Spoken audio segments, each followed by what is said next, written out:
In today's showcase, we're going to be taking a look at a mission that has a main overarching quest and optional side missions, but it isn't an RPG. The mission also has you looting and scavenging, but it isn't a survival game. On your journey, you'll be fighting dynamically spawned enemies, but this isn't a dynamic combat generator. The scenario also takes you to a lot of religious sites, but it isn't a spiritual experience. And to top it all off, it has extra sensory features, but this isn't a drug-fueled road trip. So what the hell am I actually talking about?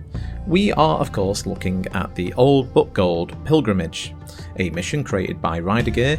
It won second place in the Make Arma Not War contest back in 2015.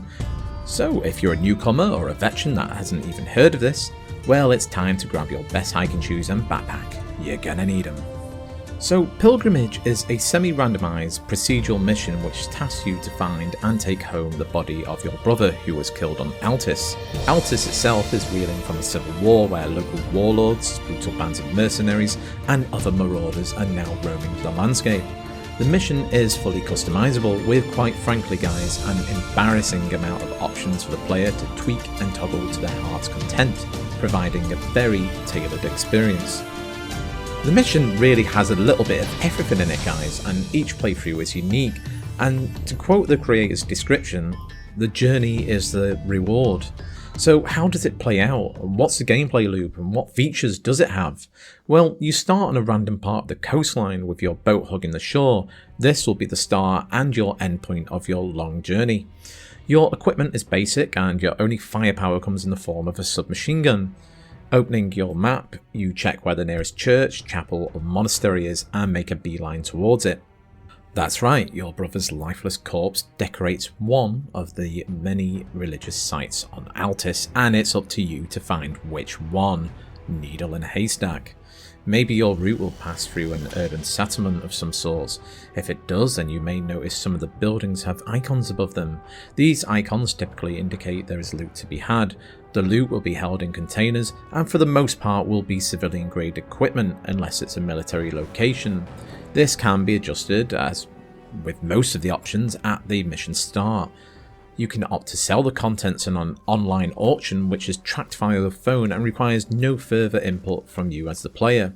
You'll be notified of the sale and the amount of FF or fuel fund acquired, more on this later. Intel items can also be found in structures which may narrow down your search area for your brother. After visiting a religious site and not finding your brother, it'll be crossed off the map and it should autosave, then you're off to your next site. Altis is of course war-torn and you're in the middle of it. Everybody and their mums is packing around there. Like who? Farmers. Who else? Farmers' mums. Basically, everyone bloody hates you apart from some civvies here and there. So whilst you're in a settlement, village or town, the chance of bumping into bandits, AAF or other forces increases drastically. Obviously this will be your other source of weaponry and equipment. Looting the dead and progressing your firepower is one of the gameplay loops on offer here. Considering your starting firearm is, for all intents and purposes, a pea shooter, you'll definitely want to start small. So for example, a wandering small band of marauders is going to be a much better proposition than a squad of regulars that can also call in reinforcements. The amount of ammo you'll get will also vary from little to just enough. So on your travels, it's always best to pick up the more popular mags or ammo types out there. Maybe you'll even get some nice pickings after watching the various factions duke it out in the ambient combat that can sprout up all around you on your travels. Just be careful though, as enemy factions can and will call in mortar support and even the odd chopper or two with search and destroy waypoints. I mentioned civilians earlier. While some are merely ambient and set dressing, there are some who you can interact with and they can provide you with one of the following: a direction in which to explore for your brother, recent enemy activity, narrowing down your search area, location of a warlord's base, or in some cases absolutely nothing. There is also a chance a civilian can issue a side mission such as a assassination mission, with the reward being fuel funds and I believe in some instances intel as well. And that's not all for the civilian features. There is actually a basic but solid reputation system in place as well. Full foul of the local populace, and they may actually start reporting sightings of you to nearby enemy patrols. So I mentioned this FF or fuel fund thingy. What actually is it? Fuel fund is essentially a currency or credit which will allow you to kind of bribe information or intel from civvies. It will also enable you to hitchhike. The longer the distance, the more funds you'll obviously use. Other uses for fuel fund include repairing disabled vehicles, purchasing stuff from the odd trader or dealer here and there, revealing local enemy activity, revealing an abandoned vehicle for you to use, and possibly other stuff I have forgotten about. So all in all, you can think of this as the mission's basic economy. Now moving on to one of the big things I like about Pilgrimage, it's the extra sensory experience. And no guys, I'm not tripping.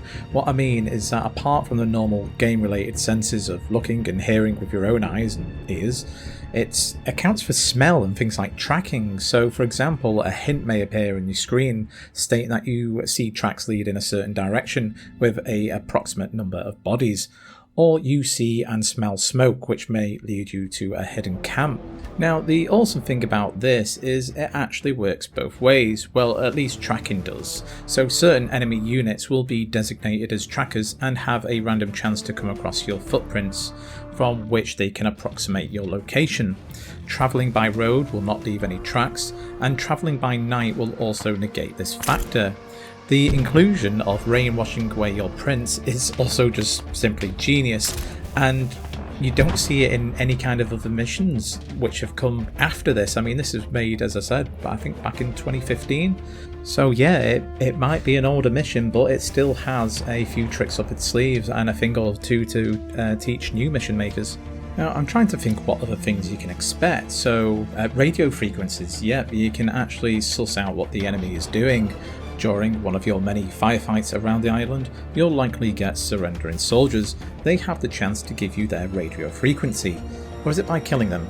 Maybe both, I don't know. The point being, you'll have a basic grasp on what the enemy squads are up to in your vicinity. You'll know when you've been made, and you'll know when you've got reinforcements heading your way. And as an added bonus, you'll probably know when they're going to send some artillery. Along your pilgrimage, you'll also come across strongholds and airfields which will contain a substantial infantry and armoured presence, along with a max-skilled and intel-laden warlord. You may, at these locations, get to rescue a prisoner or two from captivity to join you on your epic quest.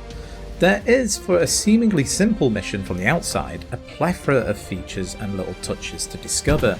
Even simple stuff like how the music changes when you come into contact, and how the phone conversations which build up the backstory are handled when coming across hostiles really add up to the experience. And you know what guys, it runs like a dream too. I didn't encounter any performance issues whatsoever, and that's with me running kind of special effects mods and Project Injury stuff which can really take a toll on the CPU. Which for a feature-rich mission is quite remarkable. I must stress that I was playing with most of the options left at the default. Your experience may vary when tweaking the starting options. So talking of your starting options, I really have to credit Alky Lee, who has not only provided a clear in-depth guide to playing Pilgrimage and messing with all of the associated customization options, but has also ported the mission to other terrains.